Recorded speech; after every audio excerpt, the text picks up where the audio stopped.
Isinagawa ang isang makabuluhang courtesy visit noong ika-1 ng Agosto sa kasalukuyang taon sa Camp Brigadier General Rafael T. Crame, Quezon City, sa pangunguna ni Chief PNP Police General Nicolas D. Torre III.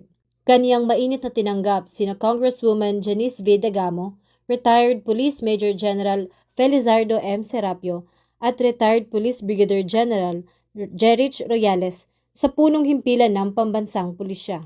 Matapos ang kanilang maikli at magiliw na pag-uusap, buong pagmamalaki namang ipinakita ni Chief PNP ang ilan sa mga pangunahing pasilidad ng organisasyon, kabilang na ang makabagong simulation room ng PNP Training Service at ang na-upgrade na 911 emergency system sa PNP Command Center. Ang mga makabagong pasilidad na ito ay patunay na patuloy ang pagsusumikap ng PNP na paigtingin ang kahandaan sa operasyon at mapabilis ang pagbibigay ng serbisyo sa publiko, kaagapay sa layunin ng Administrasyong Bagong Pilipinas.